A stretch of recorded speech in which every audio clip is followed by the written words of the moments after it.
Muchas gracias, buenas tardes por la paciencia. Voy a tratar de hacer lo más sintético posible para que me evalúe bien, no, sobre todo por cuestiones de tiempo, pero sobre todo porque este es un estudio bastante largo que se ha presentado en otros momentos y que tiene un interés básico de la categoría ausentismo como un aspecto muy poco estudiado, no solamente a nivel universitario, sino en todas las esferas del Sistema Educativo Nacional en México.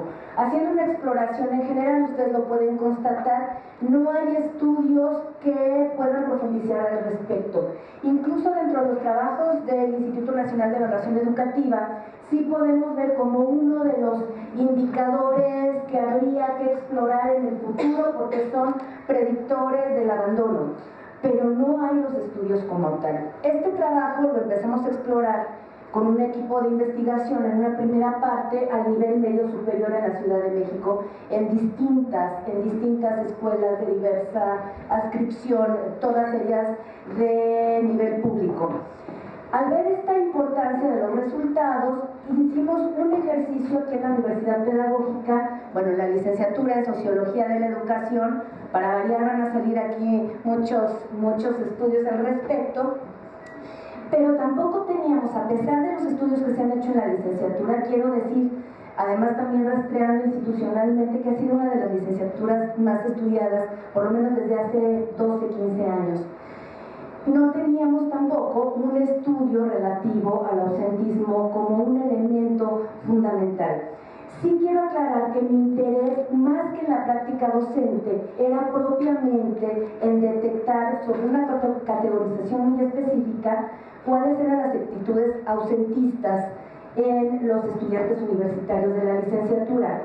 Sin embargo, y agradezco además la invitación en este momento, muchas de las características y de los elementos que se encontraron en los hallazgos cruzan con la práctica docente inevitablemente.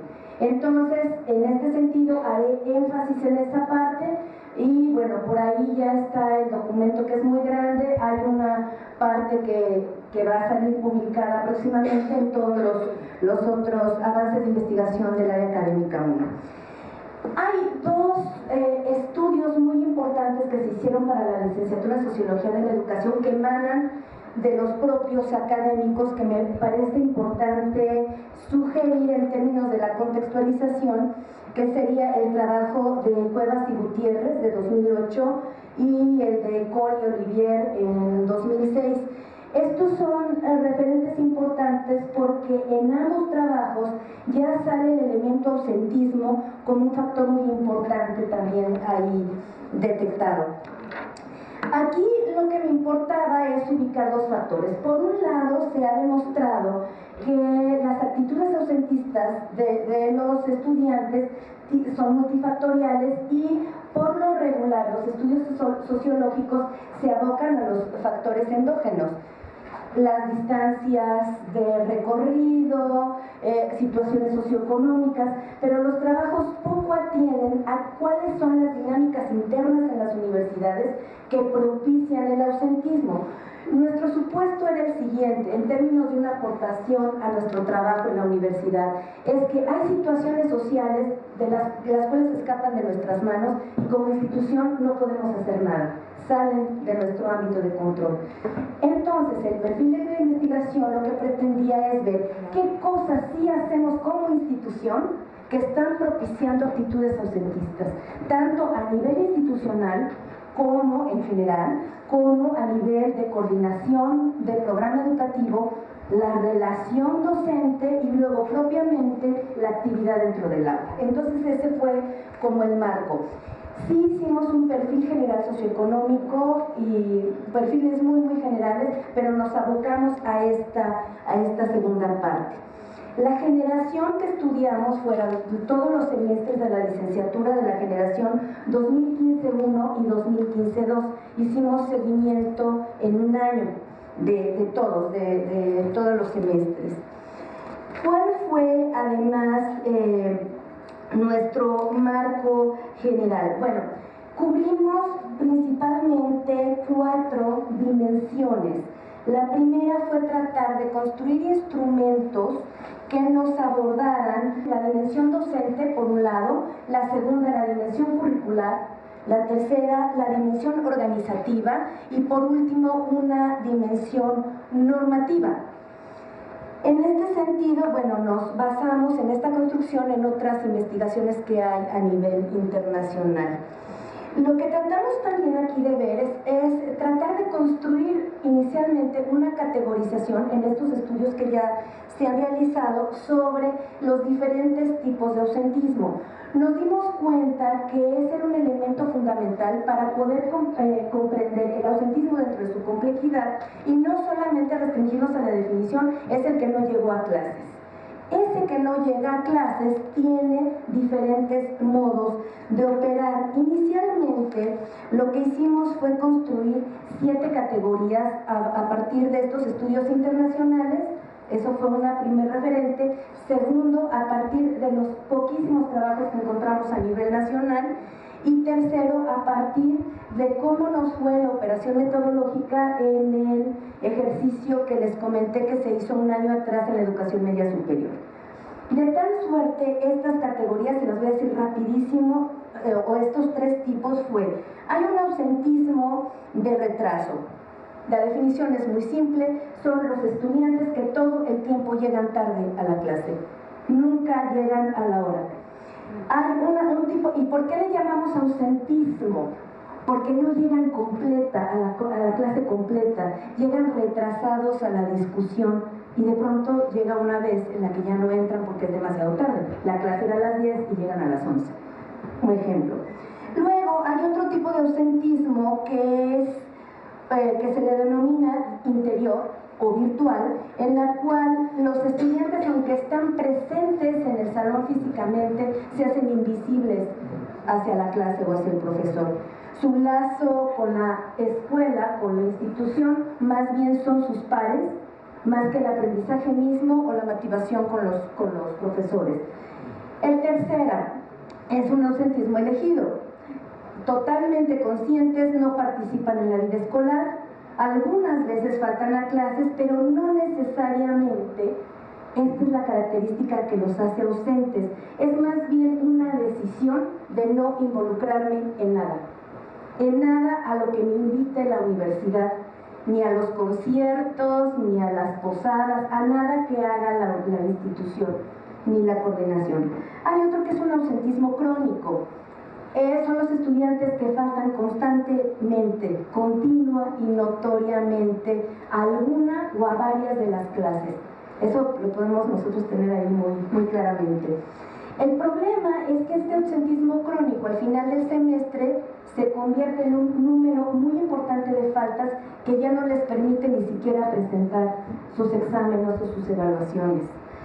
Está luego un ausentismo de tipo encubierto, que más bien lo vimos muy claro en la educación media superior, más que en la educación superior, pero también existe, que es cuando por condiciones familiares se te induce a que no vayas por X o Y. Es más importante acompañar a tu abuelita al doctor que venir a tu clase, o ejemplos varios que salieron ahí.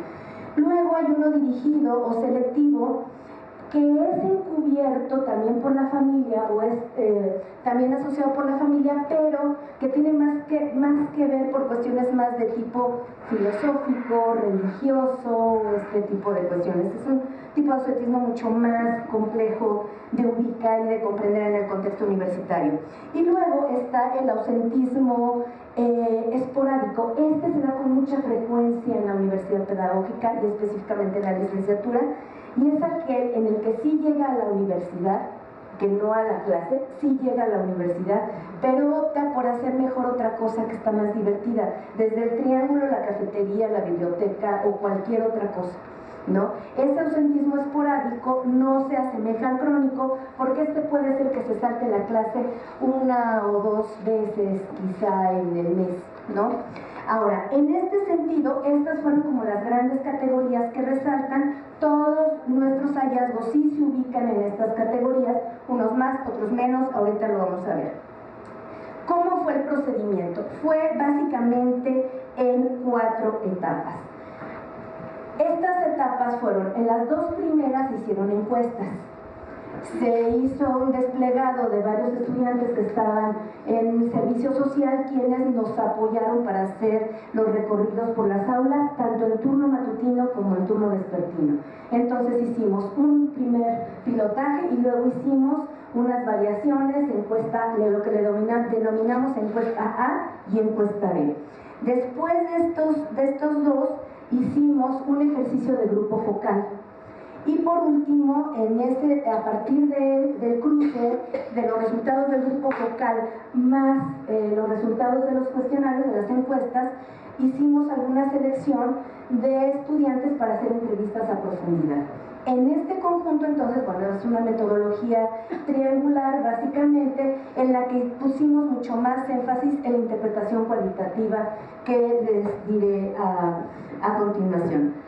Ahora, la encuesta tiene dos partes. La primera quisimos tener como un perfil general en el que sí tratamos de ubicar la ausencia frecuente, pero también vinculándolo a otros factores, como podrían ser, y estas fueron nuestros primeros supuestos, era el tiempo de traslado del domicilio a la universidad, el ambiente universitario y sus motivaciones, las prácticas docentes, los contenidos curriculares, pero en los siguientes factores, que eran su pertinencia, cómo sentían la pertinencia, la practicidad, la correlación entre contenido de materias y lo realmente impartido, y el factor que resaltó sobre todo en el turno vespertino, que era la asistencia o no de los profesores a las clases, que es el elemento más grave que tenemos aquí.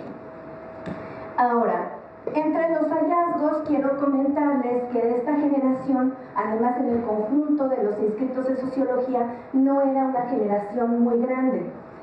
A pesar de ello, o con todo y esto, solamente logramos estudiar a 81 personas, por la siguiente razón, y fue la primera evidencia que nos saltó. Al tratar de aplicar las encuestas, sobre todo en el turno matutino, vimos que no correspondía el número de inscritos, aparentemente, con los que estaban en el aula. El primer factor de ausentismo fue no poderles aplicar el estudio porque no estaban. Y sobre todo en el turno vespertino. Ahí tuvimos otras complejidades que tienen que ver con cómo está la estructura y la organización aquí en sociología, que tú puedes estar en la universidad puedes estar en tercer semestre, pero al mismo tiempo puedes estar cursando el quinto semestre, y entonces, bueno, tratamos de ajustar lo más posible con la información que teníamos, y bueno, al final pudimos dar un seguimiento a 81 personas en un año de esta generación y con estos instrumentos. Del turno matutino a 50, del turno vespertino a 31. Bueno, ahí tengo una diferenciación un poco que luego les contaré, ahora no me da tiempo. Lo único que sí podría decir que en términos de edad tenemos un arcoíris más o menos impresionante. Tenemos estudiantes de 18 años hasta 53. Tenemos un rango bastante heterogéneo. Esto nos explica por qué, a diferencia de otros estudios con poblaciones más homogéneas, nuestros tipos de ausentismo casi abarcaron abarcaron las 7 categorías de las que les hablé anteriormente. Ahora, obviamente tenemos, como ya sabemos, una población mayoritariamente femenina, que aquí sí quisiera decir una cosa. Esto se ha incrementado en los años recientes, pero si nosotros vemos los estudios de 2006 y 2008 a los que yo había hecho referencia, no, tenemos que sociología era una licenciatura de las más chicas, ustedes saben, pero donde había más hombres que mujeres. Esto ha cambiado en los años recientes y más o menos está cubriendo la tendencia a toda la universidad, que es la feminización. Ahora, voy a saltarme en estas cosas más de tipo de perfil, porque me parece que tendré que avanzar en otras cosas. Por ejemplo, en términos del tiempo de traslado, que esto sí me parece importante porque luego nos cruza mucho en la propia experiencia que tenemos. Al parecer, nosotros pensaríamos que nuestros estudiantes, cuando refieren en la encuesta que tardan entre 1 hora y media en promedio y 2 horas para llegar a la universidad, es porque vivirían, bueno, no sé, donde ustedes se puedan imaginar. Y resulta que cuando lo contrastamos con la delegación donde viven, resulta que el 80% de esa generación al menos vivía en la delegación Tlalpan. Entonces la pregunta es, ¿cómo es que hay ese cruce? Ya después, eso lo desentrañamos en las entrevistas, cuando decimos, pues sí, pero usted trate de bajarse a las 7:30 de la mañana de aquí de la Jusco, y entonces va a ver que no hace una, sino hace mucho más tiempo. Bueno, ese tipo de factores, si nos quedamos solamente con la versión cuantitativa, digo con todo respeto a lo cuantitativo, no nos damos cuenta de este tipo de diferenciaciones. Y aquí está el asunto. Las clases de las 8 de la mañana en sociología son hipotéticas, es decir, nunca van a empezar a las 8 de la mañana, digamos con todo el grupo completo, ni por el grupo ni por el profesorado, ¿no? Tenemos entonces que los primeros turnos siempre van a ser materias o seminarios o clases incompletas, nunca van a cubrir las 2 horas, y entonces tendrían que plantear estrategias ahí, entre los miles de factores, cómo ir compensando estos aspectos. Me voy a saltar también este asunto. Tenemos datos sobre dependientes económicos, sobre si trabajan o no trabajan, si les tocó hacer guardias en su trabajo y por eso no llegaron, etc. Si hay beca de sostenimiento, si tienen, etc.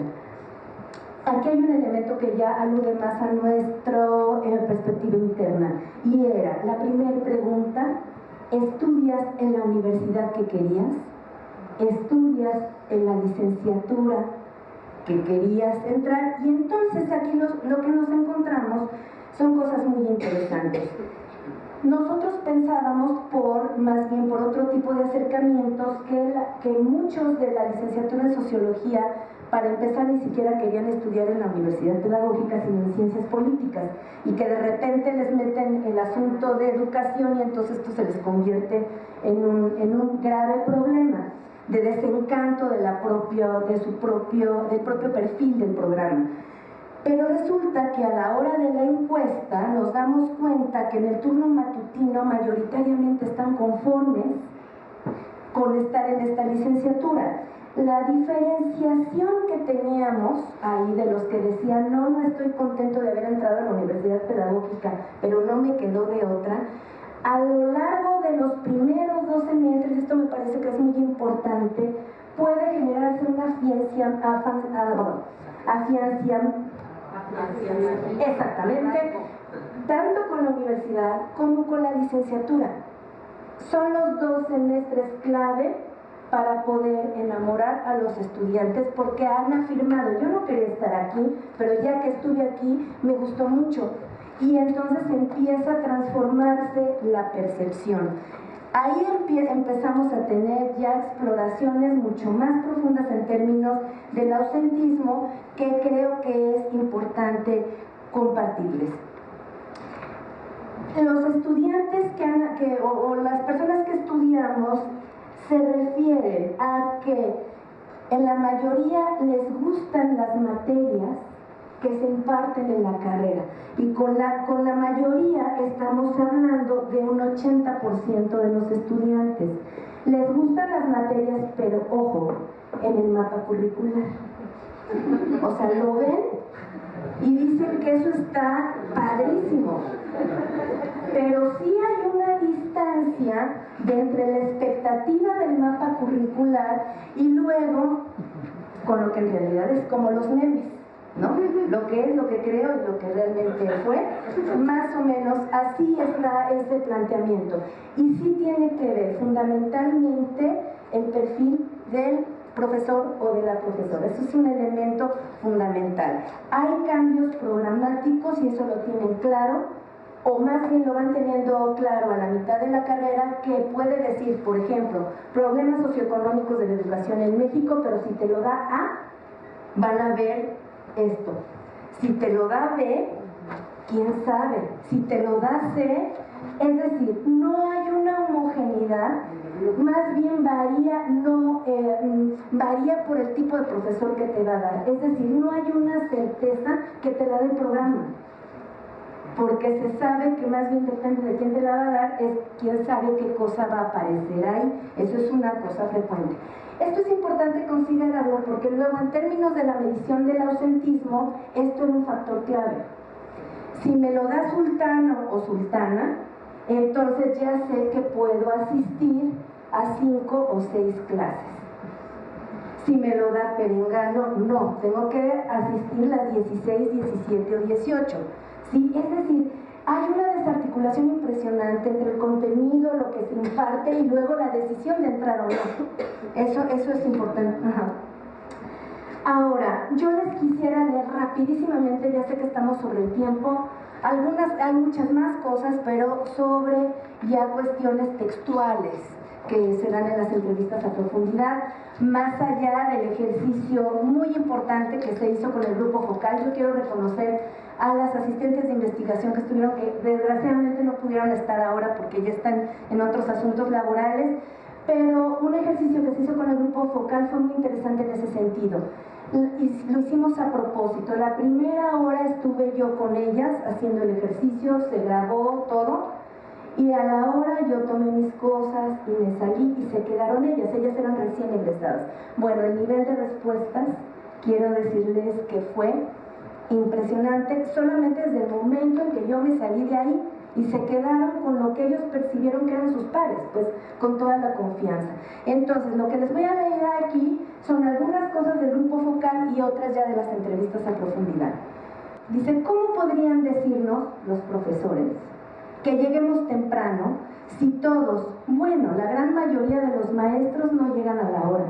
Hay unos que llegan como 5 o 10 minutos después, pero otros hasta media hora cuando llegan. Tenemos otra aquí. Porque en el vespertino tenemos diferentes cosas ahí que se mezclan. No es como poner en la silla de los acusados a los docentes, sino más bien es un cruce entre la práctica docente y las propias trayectorias y prácticas de los estudiantes. Eso también hay que decir. Por ejemplo, aquí tengo un relato. Dice, es que luego uno dice, ¿para qué llego temprano si no hay nadie? No hay que olvidar aquí que nos referimos a esta población encuestada, pero esto se repitió muchas veces. O sea, el que siempre llegaba y hacía el esfuerzo de llegar a las 4 de la tarde en el turno vespertino, llega medio comiendo y entra y no hay nadie, ni sus compañeros ni el profesor. Entonces a la siguiente pues, llegó a las 4:05. A las 4:10, a las 4:15, y se empieza a hacer un círculo vicioso y la clase empieza a las 4:30, ¿no? Bueno, hay muchas técnicas de evitación, que es así como lo retomamos de otros estudios. O sea, los estudiantes a lo largo de su trayectoria estudiantil se arman de técnicas de evitación. Evitar que al profesor, a ese grupo, a entrar temprano, a que ya sé que en los primeros momentos el profesor o pasa lista o pregunta la lectura que yo no hice, entonces llego al cuarto para las 11, donde ya evité exactamente.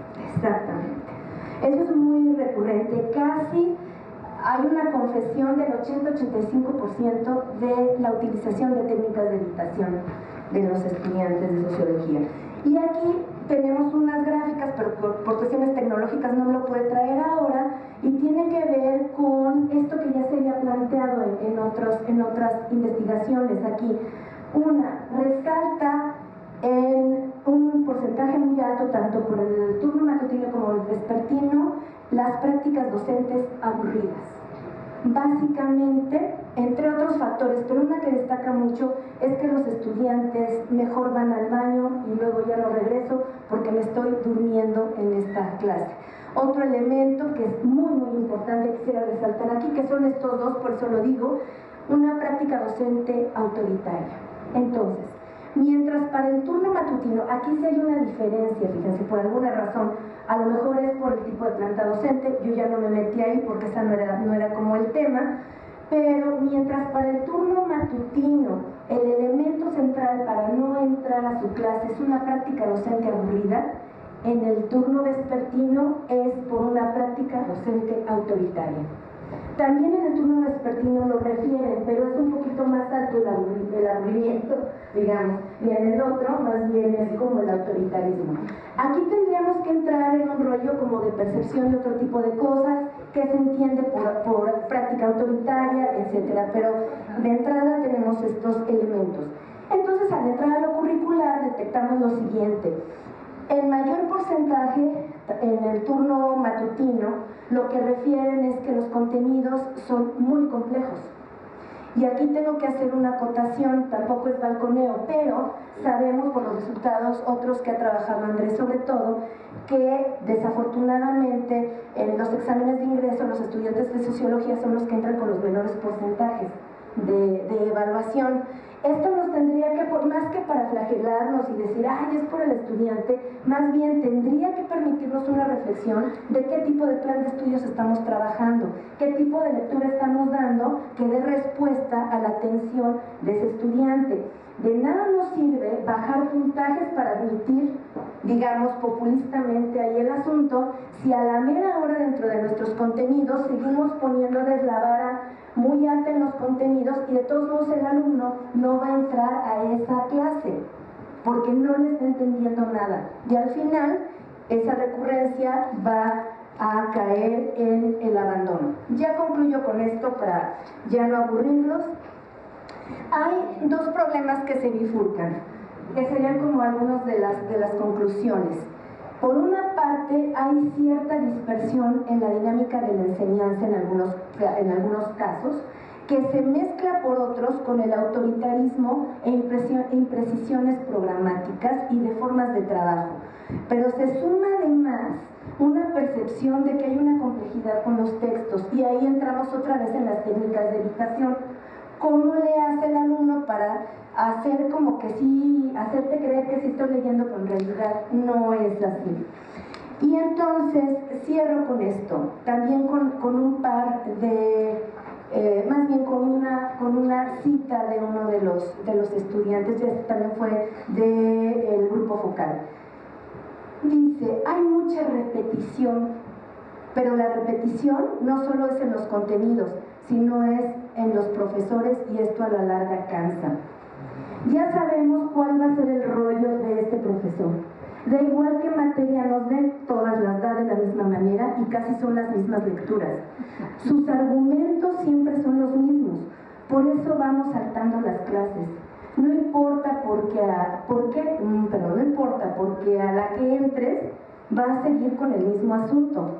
Todos los ejemplos los jalan para el mismo lado.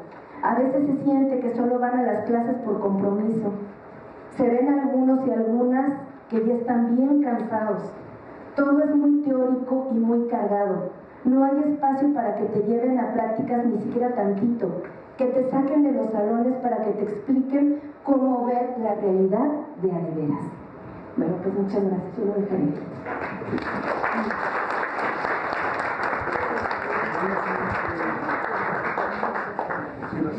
Sí. Tenemos un tiempo para preguntas, comentarios, cuestionamientos. No sé lo que quieran analizar sobre las exposiciones de los 4 equipos de trabajo.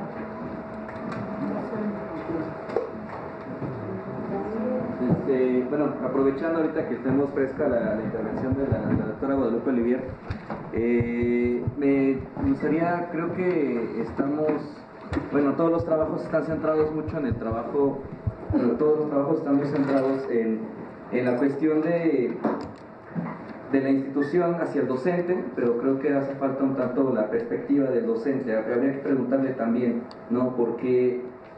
Si el docente se ve cansado, ¿por qué se ve cansado? ¿No? Yo creo que el docente también es un ser humano que habría que atender muchas de las necesidades. Esa es una. Y la otra, bueno, a nivel institucional me gustaría saber qué ¿qué acciones estaría tomando la universidad? Háblese de cuerpo académico, háblese de normativas, háblese del reglamento y cómo está influyendo, ¿no?, en esta cuestión del ausentismo. Eso sería en cuanto a la doctora Guadalupe, y para la doctora Alicia, igual un tanto enfocados en la cuestión normativa. ¿Qué acciones también está tomando la universidad? Sobre todo, dándonos cuenta que hay un alto índice de reprobación en la línea metodológica desde las materias, yo lo veo, ¿no?, desde la licenciatura que curso, que es Psicología Educativa, lo vemos en estadística, lo vemos en enfoques y métodos de investigación, en los métodos cualitativos y cuantitativos. Generalmente son las materias de alto índice de reprobación, y entonces lo estamos viendo muy en el aula. Pero habría que ver, ya tenemos el problema muy bien identificado, sabemos que está ahí, sabemos las características, pero entonces, ¿qué acciones se están tomando a nivel institucional para corregir o para tratar de mermar estas dificultades? Bueno, gracias por la intervención. Sí, efectivamente, cuando empezamos a presentar los resultados sabíamos que nos hacía falta esta otra parte. De hecho, estamos en ese diseño porque, aquí ya no me dio tiempo, pero dentro de los resultados lo que nos damos cuenta también me parece que la investigación, me parece que la de Alice, es que sí también hay un reconocimiento del estudiante de que no estoy leyendo. Porque hay un problema que tiene que ver con formación para la lectura, pero digamos que esa es otra dimensión. Y también no todo el profesorado como que cae en esta categoría, y sí estamos conscientes que nos hace falta esa segunda parte para hacer un proyecto más completo, ¿no? Y esto es multidimensional y tendríamos que explorar otras líneas por ahí. Ahora, en cuanto a tu segunda pregunta, al menos en la época en la que nosotros hicimos esto, que fue reciente, no ubicamos un programa institucional que atiende el ausentismo. En buena onda ni siquiera tenemos un programa que atienda el abandono. Por ejemplo, en el rezago sí hay como ciertas acciones que se están tratando de perseguir, pero en el otro no. Y en el ausentismo no. Si te digo que en términos de su conjunto en México no hay estudios sobre eso, son muy pocos, y me parece que sí sería muy importante. Aquí yo lo conecto con algo que ya no me dio tiempo de presentar ahí, y es el asunto de la identidad, de cómo se sienten, al menos los estudiantes de sociología, conectados o no con la institución. En primer lugar, sí hay una sensación de no somos como todos los de la licenciatura, pero no en un sentido de arrogancia, sino al contrario, como que se sienten segregados por muchas cosas. En primera, porque eres de sociología, son los que van a tomar las instalaciones en la marcha de no sé qué, o sea, como que hay una situación de ese tipo, y entonces hay como una confrontación simbólica todo el tiempo con la institución, pero no solamente con la institución en términos del rector y eso, sino con sus propios pares, con los que sienten que los ven feo, o se tiene una percepción, por ejemplo, de que los ven feos sus propios compañeros, no voy a decir de qué licenciaturas, pero sí. ¿No? Entonces, en ese sentido, tenemos un problema mucho más complejo que tendría que atender la institución, pero que también tendría que hacer su trabajo como de múltiples esferas ahí.